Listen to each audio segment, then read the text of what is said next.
Really bad acting. The meat skeet boogie. A traumatic experience. All that and whores.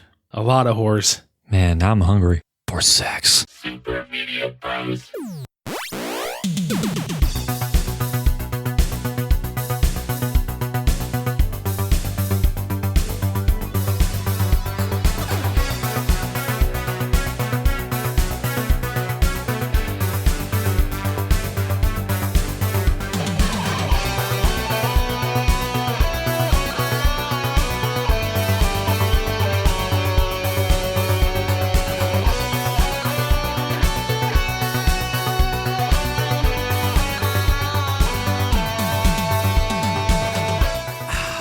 I know, right? Taking sips of all kinds of liquid up in this bitch.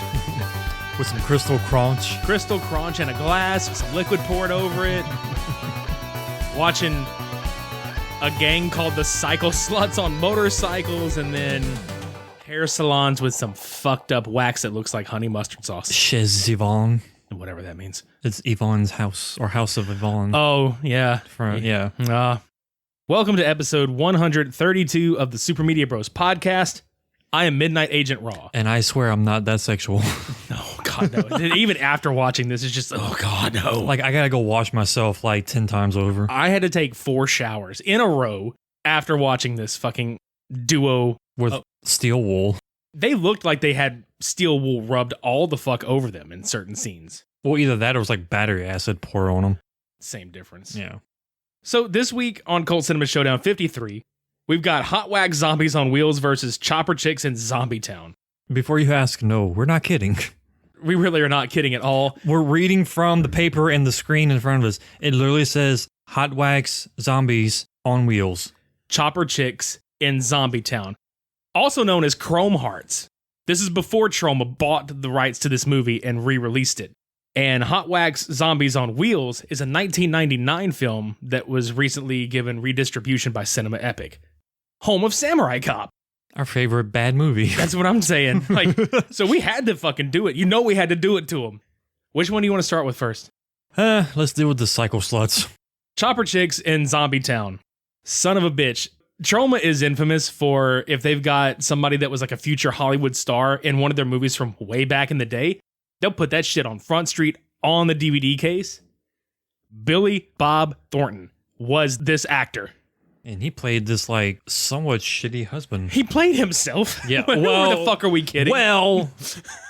you know. Yeah, I mean... He was just, bad everything. Billy Bad Thornton. Yeah. Billy Badass. You know, they always like, what do you think, you're Billy Badass? Actually, I named Billy Bob, but you know. Close enough. I'm going to be a Billy Bob Thornton in your side.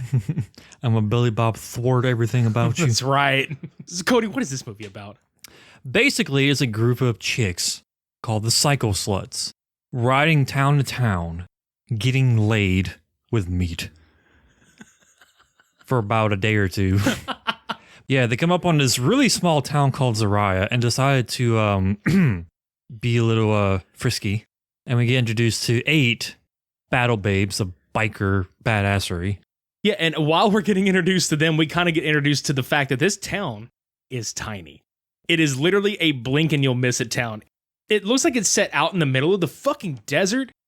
Basically, if you sneeze passing by it, that's how fast you'll pass it. What was that? What was that? Is that a town? I saw a gas station back there. Couldn't have been. That was like a mile back. Yeah, all right, fuck it. That's really, seriously. We get introduced to this dude with all these bodies. He has this fascination with keeping the bodies after he does the funeral procession. Because we get introduced to, what is it, Bob? Bob, the little dude? Yeah. Oh, God, yeah, he's... Dude, so this dude hits Lucille, drags her body, and he's embalming her. And then he lifts up this fucking sheet, and we see Bob, like the little dude, he's just sitting under there, and he's like, oh, hello. I think he's like smoking a cigarette or some shit. And he starts chasing him out from underneath the table and knocks some, like, bodily fluids over. Yeah. He puts him in this fucking coffin, and he just drags him out and just casually just sinks him into this water well, which is just disgusting looking. It looks like this water has been sitting there for months. All while reminding Bob of everything that he's fucked up on the last few days. Like, you did this? Yeah. You did that? Yeah, it was me. Were you born? Yeah. But no, there was the very beginning where apparently the local butcher passed away. That's the funeral. Yeah, and I don't know what to call this guy, the antagonist, I should call him. He notices that the corner of the coffin is leaking sand because apparently the body got switched out. He's just like, oh, fuck this shit. And he hits the damn casket and it just drops into the ground. Oh, that's right. And the widow's just like, what the fuck is wrong with you? Everything. Yeah. This goddamn movie, though, some of the highlights, honestly, are some of the lines and then some of the body language of these characters, because nothing important really fucking happens 9 times out of 10. It's here and there that some kind of important event happens. We forgot to mention the reason they even stopped in this town was because they wanted food. The other half is they want to get fucked. They want food and fuck. Yeah. So yeah, they all spread out and spread open. Yeah. And the local town people are fed up with it. They start like surrounding them, making them leave town. The whole 9 yards. They're very sheltered people. Then we get introduced to a cave or a mine not far from town. There's this kid riding his bike and he happens to see this mine, walks up to it, and there's this door latched with the lock not even locked. It was just hanging there. And he just opens the door just ever so gently and walks in. He's like, Dad? Blood. Yeah.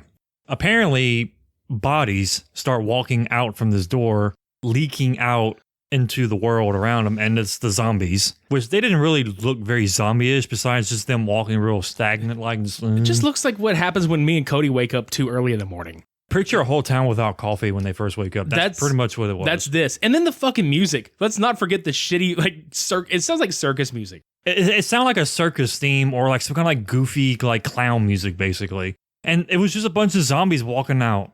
Make no fucking sense. This is not Chopper Chicks and Zombie Clown. It's Zombietown with a This T. ain't Clownado. No shit, it ain't Clownado. Clownado was much better than this. Chopper Chicks and Clownado. Somebody get a hold of the people from Clownado and make this fucking shit happen. Oh, you see your clowns and titties everywhere. Well, I mean, no difference. They honk their titties like they honk their nose. Honk, honk. They have the red noses on the tips. Ideas galore. Exactly. So, anyway, when they're walking around town, one of the girls happens upon Billy Bob Thornton, which we find out later they're actually married, but you don't get that impression at first. You just get the impression that's like, oh, This dude's a creeper. I like mustard on them titties. Mm-hmm. Legs. Mm-hmm. So we get to the part of the story which there's really no story. 2 of the girls are missing, and they convince Rox to try and go back to the town. And she's like, no, fuck it. I'm just ready to go. I'm too old for this. So most of the girls go back to get the girls. And this is when we start noticing like just random oddities here and there happening. And one of the oddities happens to be a bus full of blind kids, which I was just not even aware they were blind until Cody told me, because I was already bored as shit. It was an orphanage for blind kids. It was just a bus of them. Apparently the bus broke down. The driver was trying to fix the bus, and he was like smarting off to one of the kids who was just a fucking douche the entire time. But yeah, like the zombies are starting to like peek up here and there. But they're zombies because like one of the people in the town experiment on these fuckers and puts these weird orb things into their brains and they come alive somehow. Which Lucille ended up being one of those test subjects. Funny enough, there was a scene with Home Dude. He was actually working on the sheriff because apparently the sheriff got pissed off at the girls and he just got the shit hit out of him, died.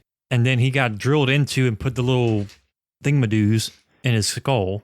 And as soon as he came around to like working on him, Lucille's body was literally giving a blowjob to another zombie. Oh, that's right. I forgot about that. Yeah, because they shoved him in the freezer. Yeah, because it was Mama. No, it wasn't Mama. It was the redhead chick. I can't remember. The Billy Bob Face. bitch. Yeah, They Face. called her Face or some shit. Yeah, like that. she was prom queen. That's right. Yeah, Homecoming queen. I'm yeah, sorry. she was homecoming queen in the yeah, because she corrects someone. It's like, you were the homecoming princess, queen. But there was something else about when you mentioned what's her face. Which was her face? That's exactly what I'm saying. Like, because they're interchangeable as shit. No, I'm talking about when they go back to the town, because the zombies kind of overrun the town. This house gets fucking invaded and blown up. This house is just a family living in there, and these zombies just come in and take shit, and the house blows the fuck up. And then they play like 3 of these chicks go in there to save this baby that they play football with. Yeah, they like hike it back and forth to each other like it's just a rag doll. And then they toss it out, and one of the other chicks grabs the baby mid-flight. Just like, oh, here you go. Yeah, they fucking just like... A friend! That should be the sound effect when the baby comes flying. A friend! They yeet a friend. Yeah, they just yeet a friend right out of the window into the waiting arms of one of the chicks down there. But in this ensuing chaos, the bus of blind kids are just kind of off to the side. And I think it's Mama is riding on her bike, and out of nowhere, there's just a zombie on the back of the bike with her, and she skids under the bus, and it blows up, and she dies. Fucking hell. That part aside, we'll talk about that in a little second. There was one part before that with the bus when everybody was trapped in the bus by the zombies initially. Oh, yeah. They were being shook back and forth. Well, all the kids obviously were blind. They were like trying to figure out what to do, and then there's an Uzi over the bus driver's like side, basically, like hung right there. The damn thing falls. The smart ass kid, I don't remember his fucking name, it doesn't matter. Blind kid number 1. Yeah. He hears it. And he paces around, grabs the gun, he gets up on both legs, and all of a sudden in the background, the other kids tremor, like they kind of like wince. And I'm like, how the fuck you know what's going on?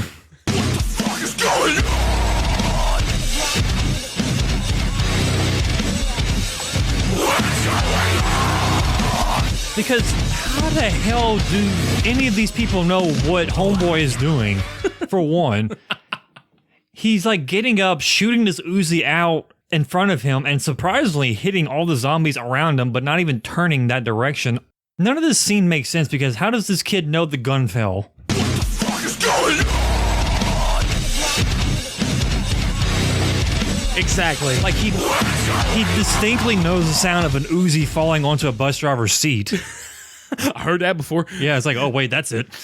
He done fucked up and left it behind again. Let's pick it up and use it. And then second of all, the rest of the kids just suddenly know what the other kid is doing. The way he shoots the gun off, though, it's just it's so dumb. He does like fucking Rambo, like the whole entire time, just spraying and praying. But yeah, that leads up to later on that scene he was just talking about where Mama was trying to convince Rox to save the kids whenever they were leaving town. And Rox is like, ain't my fucking problem. I'm too old for this shit again. She's wishy-washy as fuck.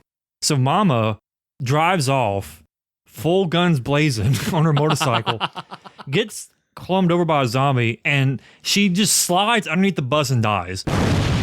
Just dies. Yeah. Because she was not relevant at all to this movie. No. And I don't know why they call her Mama, because, like, let's face it, Rox is supposed to be the motherly figure. She's kind of like that 40-year-old mother, you know? Mm-hmm. Like, I've got kids, but I haven't reached the Karen stage of my life yet. So there's that. We forgot one of the lines with Mr. Antagonist. I don't fucking remember his name.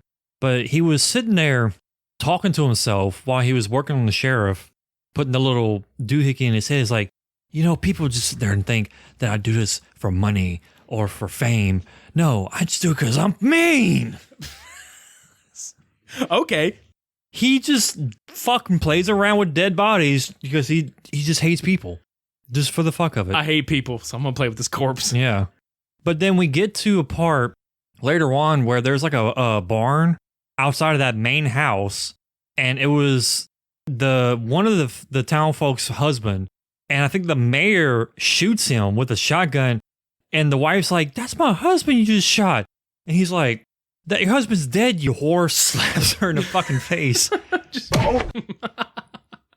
And you just see the husband's like, oh. Ouch. He just like scuttles off into the fucking cornfield. There was a part I forgot about too. Same, you know, because this is all kind of jumbled, guys. Like, this is happening all at once. They're in the middle of the street trying to plot how to blow the rest of these fuckers up because they came across all this dynamite in one of the mine shafts or whatever. So on the roof, this dude he's got like a gun and he's just firing it off into the air. It's the antagonist, dude. Yeah, and so he's fucking firing this gun off in the air, and he's giving his damnedest Yosemite Sam impression because nothing coming out of his mouth is like audible in any sort of manner where you can make out what he's saying. He just like, and I'm like, oh, really, dude? He's just yelling orders like, go! You remember every time that Joe Pesci got fucked over in Home Alone?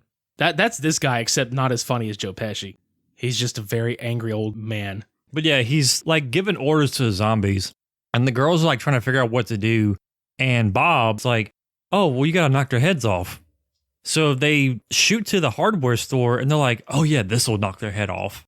And they all get like a piece of wood or a pipe or a chainsaw.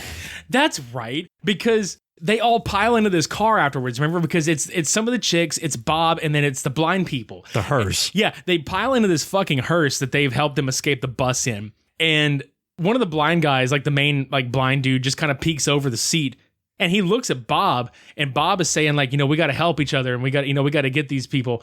And he fucking looks at him, and he's just like, the hell are you gonna do? You're small. You're blind. Oh. But anyway, it makes me laugh because they get all this fucking equipment and all these like weapons and shit.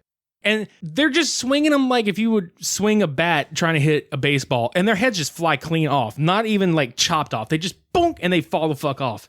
And the shitty, I'm the savior of the whole town ending when Rox returns from her wishy-washy ass. I'm leaving. No, I'm staying. I'm leaving. No, I'm coming back. I'm leaving. Yeah. I really, really want some dick, so I'm coming back. Yeah, she like comes back, throws her cigarette into a box of random fireworks that just suddenly appear in the middle of the fucking road, and she walks forward while they're blowing up, and she miraculously just blows a flare into one of the dead bodies that had like a wedding dress on and caught all three of them on fire. And as soon as they like literally running man to her, she just backed up. It's like, yeah, come at me, you bitches. Yeah. And that was like the saving grace for the whole fucking movie. So anticlimactic. But that wasn't how they got rid of all the zombies. What they tried to do was lure all of them into the church. And how, you ask, did they do that? Well, first of all, they got a fucking ice cream truck that made the most horrific noise ever. It was creepy as fucking hell. And I forget, it was the military girl and I think Face were putting together the dynamite timer, basically. And Face was like, set it for 4 minutes. No, 3, 4, 3.5 minutes should work. And the other half of it was, I think it was Rox gathering all the blind kids into the church as bait. Yeah, because they made the blind kids play the organ and start singing hymns. And here come the zombies into the church. And they blow the motherfuck out of that damn church. Yeah, because their fucking strategy was the little back door next to them. That was their escape route. Pretty much where the altar side was. Well, Fuckface locks the door with a trash dumpster. He pushes it in front of the door, so they don't know what to fucking do. Face and military girl, don't know her name, ram in the front entrance. They find a way out and get out in the hearse. Well, Face stays behind and makes sure the timer goes off, which, come to find out, she was given a gun with no bullets. So she was literally fighting off a zombie horde trying to get out while empty. And then, yeah, she eventually gets out. The whole fucking church blows up and everybody reunites and they're like, yeah, you saved the town. Woohoo. The Psycho Sluts name the blind kids and Bob part of their group and give them all cut off denim jackets with the names written on the back and say, you're official sluts now, so act like them. Yeah, now you're sluts. And they just bathe them in beer and they ride off into the sunset, and that's fucking Chopper Chicks in Zombietown. Yeah. Like, there were some redeeming qualities about this movie, but a lot of it was just like, there was no point to it. They never ate lunch. Some of them got dig, but no, they didn't eat. That don't count. They rolled into this town with the specific intent of fucking and food, and they only got one. Fuck. Yeah, just fuck.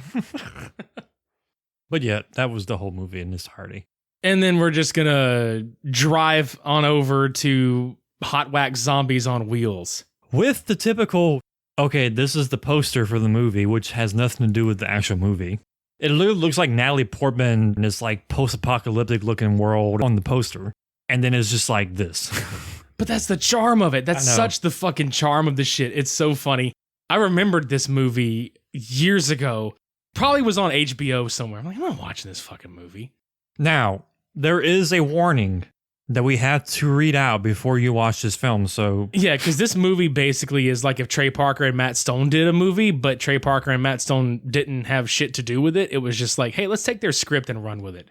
So, safety is everyone's responsibility. Number 1, no cursing, expectorating, or unnecessary flatulation during tourist season. Number 2, the attendance of all children ages 13 to 18 is required each Friday and Saturday at 6 p.m. for rigorous calisthenics. Number 3, all single women over age 40 shall meet on the wharf the second Tuesday of each month for the arrival of the tuna fleet. Lipstick and deodorant recommended. Number 4, no nudity, public or private. Daneport Municipal Code 1269.4U. You basically introduce this film. Daneport gets a new resident, or 2, or however many, that tried to open a beauty salon. Yeah, Miss Yvonne. Miss Yvonne.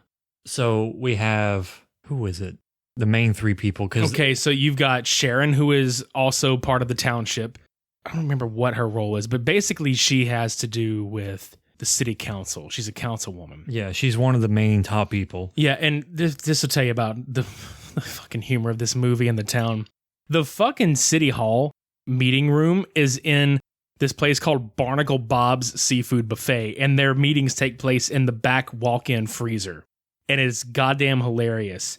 Sharon is dating Mick, who is the town barber, and she has a best friend named Spin or Sven or some shit. Yeah. So these are the 3 main characters, if you will. Mick is pissed because there's a new salon coming in, and he's just like, well, what the fuck is this? And Yvonne shows up, rolls in, and with just this grandiose personality of like, oh, I'm bringing high fashion to this, which at the very beginning of the movie during the credits, she's rolling into this town from another town. And she fucking gets her way walking around town first. Like she goes into, like, because Sharon works at this lingerie shop and her friend Carrie is a man eater, basically. I mean, all you can hear is slut, slut, slut. I mean, you know. That's pretty much the definition of Carrie. Yeah, because she's making out with this male dude. Not a male, but a male carrier. Man. Yeah, male she's making carrier. like a male carrier. And they are just sitting in the lingerie store. Sharon walks in and she's just like, oh, new guy? Because apparently this is a thing. But anyway, so when she walks in, not long after that, Yvonne walks in with this big, bald, burly motherfucker. And she's immediately attracted to him. But she's getting like new lingerie shit for the grand opening of her salon, which Sharon is actually on the council for to like, you know, say yay or nay on. So Yvonne like goes into this meeting and shows her tits, not bare tits, but she shows her tits and ass off to everybody that's there. And all the guys are just like, yeah. We second. Yeah, they do. So they approve the salon. She moves in and gets it all spiffy. I like the 2 old guys on the bench that they keep cutting back and forth to throughout the movie. Yeah, the old sea pirate captains or the sea captains. Yeah, they're great. It's basically like if me and you were like in our 60s. That's not a lie. Because we're just grouchy old men whittling away on wood. Forgot to say something earlier. This movie is Hot Wax Zombie on Wheels, but it should have been called Sound Effects the Movie, aka La Bamba the Movie. Because La Bamba plays throughout this whole fucking godforsaken film. And they tend to like throw just the most random sound effects in this film. I'm assuming if they thought it was funny, they're like, just put it in there. It doesn't matter if it fits or not. Because I mean, you get like fart noises and like groaning noises and just random animal noises here and there. It makes no fucking sense, but hey, that's what they wanted to do. Yeah, and the main plot that we kind of forgot to mention is that this salon that they open, they use a special wax that it gives you no body hair and it turns your sex drive up to like 11. It's an ego booster. Yeah. Because like Sharon's mom goes and she's like, I need a man. And apparently body hair, like once you've had the wax job done, body hair just repulses the shit out of you, which is apparent when Sharon is shaving her legs in front of her mom and her mom's just like, ugh. Yeah, she like throws her other leg up and she's just like, kind of like a fucking vampire does with a cross. Right, dude? Just like make a cross out of body hair, just like, yeah. Just unrip your shirt. You just hear, like, ah! The power of Christ compels you. Right. The power of chest compels you. Mm-hmm. But long story short with this movie, because again, this movie is kind of like Chopper Chicks and Zombietown, whereas things happen, but there are some things that don't need to be here. Probably could have been trimmed up a little bit. Same with the other movie. There's quite a bit of topless scenes and shots of booty and body shots. Okay, we get it, but it really wasn't that necessary. Yeah. I mean, this was 1999 also. There's something really funny that happens. Spin is apparently like a really good chef, and it's Spin, Mick, and Sharon in her house. And he's like super cutting up this fucking like vegetable setup or whatever. Yeah, this part. And Mick is just kind of looking at him like, dude, are you all right? Because he kind of stares off and he's just like, chop, chop, chop, chop, chop. Ah! And you're like, what the fuck? And then he just casually looks like he's just wiping his hands. Because like, you know, when you just wash your hands and you dry them off with a towel, you're just casual about it. His hands are bloody as shit. And he's like bleeding out of his hands because he just cut them with these fucking knives. But he's just like, whatever. I'm used to this. Yeah, it's just like no big deal. I don't even think they acknowledge it. No. I mean, he like yelps for a second, and then he walks in to the living room where Sharon was, and he's just like, yeah, you can call me red-handed. Right, exactly. So another little subplot that kind of gets addressed later is that Carrie has told Sharon that she thinks that Sharon and Spin should be together because Mick is kind of a prick. Yeah, because there's one sequence where Sharon's like super worried about this town acting strange, and all Mick wants to do is have sex with her. And he makes this big comment about how it's scientific fact that 8 times a week is not enough. Like, you need more sex, basically. And she's like, is that all you think about? He's like, yeah. And I'm like, really, dude? So at one point, they're back at the barber shop, and they're just kind of chilling out with La Bamba playing. And then you see these people walking, like, with their hands out. You're like, oh, like zombie walk or whatever. Mick sits there, and he just looks up, and he's just like, you notice there's something weird about everybody here? It looks like they're all turning into zombies, vampires, The Walking Dead, Republicans. We forgot to mention in the very beginning of the movie, it kind of cold opens with this dude running in a parking lot trying to get away from something. Yeah. And he leans against this car and the car alarm goes off and it's like, step away from the vehicle, support the NRA, vote Republican, call your mother. Like giving like all this like stupid shit, man. So you could tell they were having total fun poking at that. But anyway, after they notice everybody's zombified, they start to put 2 and 2 together, and one by one each character gets waxed and all this dumb shit. We were laughing at the scene where Carrie finally fucks the bald guy though, because everybody that gets zombified or that kind of goes under Yvonne's leadership, they just so happen to have like a stovetop pot with hot wax in it and a spoon to go with it, just out of nowhere. And I just looked at Cody and I was just like, he's pouring honey mustard on her titties because it looks exactly like honey mustard sauce. That's some big nuggets right there. But we noticed like that wax is so potent and strong physically that it almost like scars their body like a deep red sunburn. Fucking like chemical burn, dude. Yeah, because fucking Carrie was burnt red like on most of her body, and she's sitting there just humping this, like, faster, faster, faster. And the guy's just like, really? Right? We're gonna jump a little bit ahead and back and forth, but that comes into play later because when Sharon finds out that Carrie has actually been waxed or whatever, yeah, she's not zombified because she's already got such a high sex drive that it doesn't work, and Carrie is just naturally like this, and that was the funny part about that. Just, oh, you're already like, oh, okay. Well, yeah.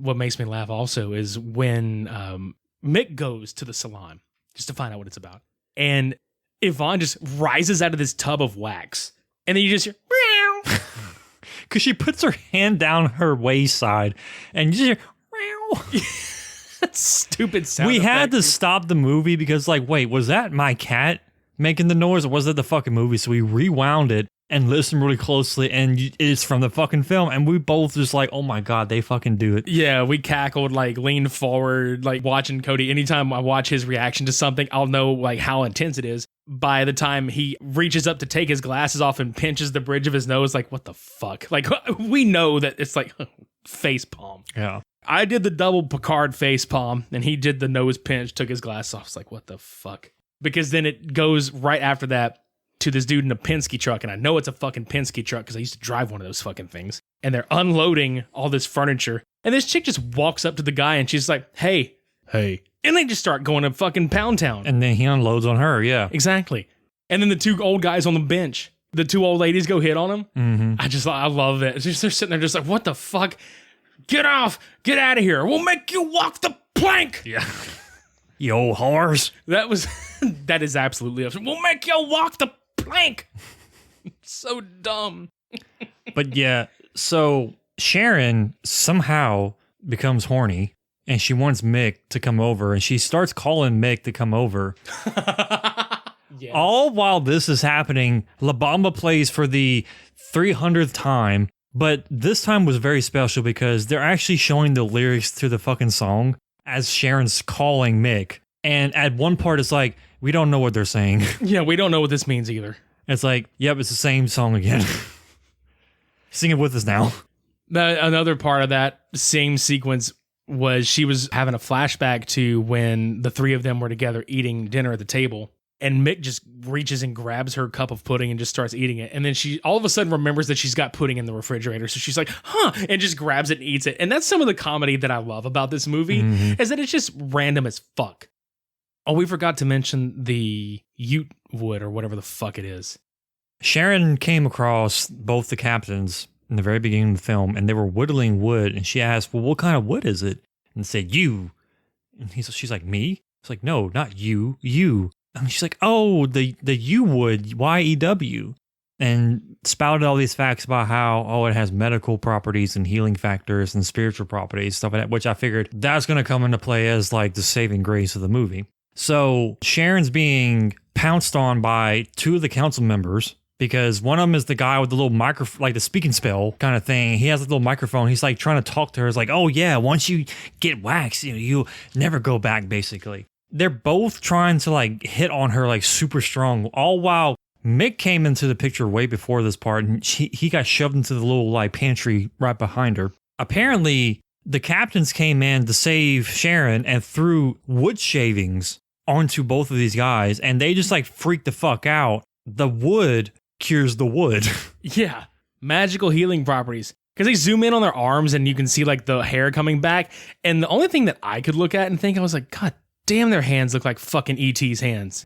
They're like Hobbit hands. Yeah, like, you know how the Elder Wand in Harry Potter is shaped? How it's like wood, ball, wood, ball, wood, ball. That's what their fucking hands looked like. It was just like gross. Mm-hmm. Ugh. So yeah, they finally decide like, okay, now we know how to fight Yvonne. So they start gathering wood shavings and try and go and save the town and stuff like that, which we get a bunch of random shots of like people being in hot tubs and having fun and nudity and other stupid shit, which breaks one of the safety rules. No nudity, public or private. Yeah. So you broke your own fucking law. Yeah, because there's one part when they get into the warehouse portion of this salon and they come across the two fucking rats. Yeah. Because they're going in to stop them or whatever. And Sharon gets kidnapped and placed on this table and she's about to get like cut up or whatever the fuck. And Yvonne gets stopped because the power goes out because Sven just magically shows up out of nowhere and is relevant in this movie again, magically. And Yvonne looks up and she's just like, it's probably those fucking rats again. Like literal fucking rats. Because they show these two rats that look like they've been waxed and they're fucking. The only fur on their body is their face. And like, yeah, faster. Slide it in. And yeah, you just see like the animatronic, like, not animatronic, but it's like the, what do they call that technology? It's like the wire they push up and down, kind of a like little puppet. Basically. Yeah, it was like puppetry basically. But yeah, you see the one in the back just fucking the other, and it's hilarious, dude. Yeah, looks like Master Splinter. Ho ninja, ho ninja, ho. But yeah, while Yvonne goes and finds Sven and figures out why the power went out, Sharon is luring biker dude.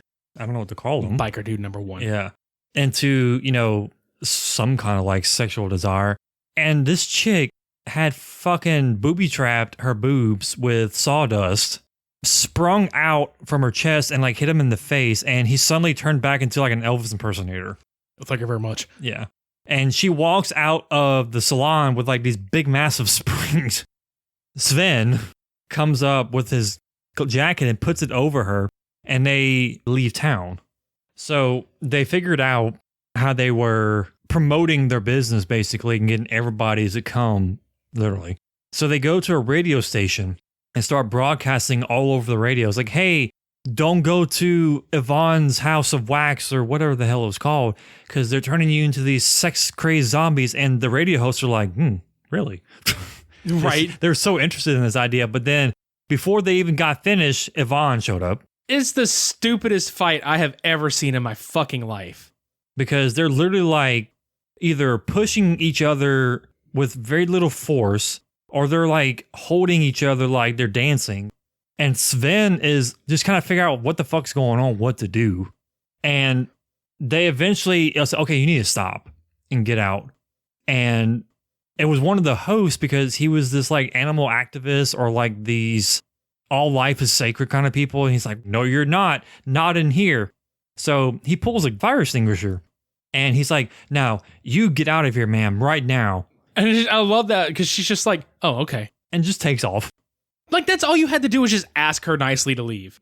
Not wrestle with her or nothing, which eventually leads to Sven and Sharon trying to figure out what to do. They made the decision to just leave town completely and go to another town. Yeah, let's go to Beverly Hills. Just randomly. Like they left like Portside, California to go to Beverly Hills. Before that happens, though, they come across Mick, who's still possessed, and they wood dust him. And Sharon takes Mick to Dick Kick City and puts him out on this fucking futon. And eventually her and Sven wind up together, which that fucking inner monologue that they each had on their bikes were hilarious on the way to Beverly Hills. Yeah. So I love it. He's just like, do I have a girlfriend now? Oh, I can't do this to him. Well, maybe I can. I think she likes me. I have a girlfriend now. Can I do this to Mick? I can do this to Mick. Yeah, I can do this to Mick. She like Captain America. She's, I can do this all day. Yeah. I can do Sven all day. Exactly. I can do Sven all day. Sven. So they get to Beverly Hills and they're looking around. They're just like, wow, everybody in this town is hairless and plastic. Like total fucking dig at Hollywood and everything. And they go get this stupid ass like emboldened speech about, yeah, you're all being slaves to this blah, blah, blah. And they're armed with leaf blowers that have all this shit in it. It's just so like ridiculous, man. Yeah, they end up telling this couple that was sitting down to wait to get their turn, you'll have no time to shop. And they're like, oh, that's it. We're not doing this. You'd be so sex crazed, you won't have time to shop. That's like the key moment that broke. They're like, I ain't doing this. It's like, that sounds like Beverly Hills. Yeah, and they're trying to kill Yvonne because she keeps evading them somehow. And then again, she evades them in this same fucking town. Yeah. She gets hit by a bus or a car or some dumb bullshit. Yeah, she rides off on her bike, gets hit by a bus, and somehow disappears into goop of honey mustard. Because the cops that pulled up, they reminded me of Chips. They literally like sat down, was like, I don't see a body anywhere. It's like she just turned into this wax. And then we get a shot of some chick in a different building, and it's Yvonne in a fur coat, just like, Yeah, and like after she got hit, though, they're pissed off they didn't get to kill her. And Sharon's just like, I feel strangely unsatisfied. So do we, but throughout this whole fucking hour and a half. not all of it, but a pretty good chunk of it. And I mean, and the other one too. They were, god damn, man. But that's pretty much the end of this movie. There's like some after credit sequences where the credits at the bottom where they're like horny rats, Oh, yeah. We don't know where they are. horny rats. Oh, we found them. And they're like fucking. Yeah. Still. Again. That's both movies in a nutshell. And a nut. Yeah, literally. And dude, usually it's hard to pick a winner because we like them both so much, but this one is hard to pick the loser because there are things about both of these movies that I did like and things about both that I did not like. Honestly, I think the only one that stands out the most to me was Zombietown. I liked Hot Wax Zombies on Wheels just for the pure stupidity, like the comedic aspects of certain things. But that's really all that one had going for it. Chopper Chicks and Zombietown was decent for what it was. I mean, I think the story was a little more cohesive. I don't know. Both these movies are just so fucking bad. God damn it. Like, I just had a hard time enjoying Hot Wax, mainly because of just the amount of unnecessary shots that they used to fill in this film. The humor wasn't terrible. There were a lot of really funny moments that I was like, what the fuck's going on? But there was just unnecessary filler moments that I don't get why they had to put that in there. I know it's filler for a reason, but it bothered me that it made no sense to any of this whatsoever. Because Right. we gathered what was going on without that need of seeing that 30 seconds or that minute, basically. It feels like with the comedy, like some of the comedy was really funny. Like the puns were great. The situational humor was great, but it felt like it tried too hard. You know what the beginning reminded me of with the whole screenshot of all that shit? It reminded me of that Second Chance movie that we watched with the bulletproof vest safety guy doing all that weird ass shit. That's where the safety warning pops up. Dude, if that would have played at the beginning, that would have made this movie win just on principle alone. These movies were just ridiculous. Fucking Chopper Chicks and Zombietown wins this week just based on the fact that, yeah, and it's not even by much. It's like a fucking like cunt hair that didn't get waxed close for this. You didn't pluck it. Yeah, exactly. Can you imagine? Like, just there's one left. Pull it in. Oh, thanks. There we go. Yeah. It is not by very much at all. But Chopper Chicks and Zombietown wins on this week's Cult Cinema Showdown. Now, you can watch this movie on YouTube because it is a very rare out-of-print DVD. Trust me, tried to get the shit. But after watching it, I'm glad I didn't. Hot Wax Zombies on Wheels is actually available on Amazon Prime for free if you have a subscription. So definitely check both of these movies out if you would like to experience the fuckery that we just experienced. We're sorry ahead of time, but still. Maybe we're not sorry. Maybe we want you to suffer like we had to suffer. You suffer enough, so suffer some more. Yeah. You're used to it. Get used to it, you motherfuckers. But yeah, that's all I have for this crap. I'm sure you don't have anything else either, but... We need to ride off away from these. Yeah, we definitely... Oh my god, let's get on our choppers and get the fuck out of here in a minute. But not before we fucking plug all of our bullshit, because that's what we do every goddamn week. You know the routine. That's Facebook, Instagram, Twitter. All these handles are in the show notes below. Just scroll up, click it, it'll take you there. If you want to follow us on any of the platforms, do it. If you'd like to donate to us on coffee.com, you can do that. You can subscribe to us on Patreon. Subscribe to our YouTube channel.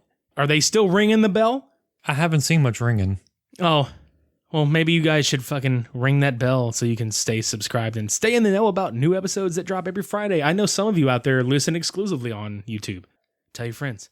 Tell your enemies. Tell everybody. Tell your enemies of your friends. Tell your friends of your enemies. Tell your frenemies. Tell your grandma. I don't care. We really don't care. No. Just tell somebody. Tell your dog. Woof. Buy some merch.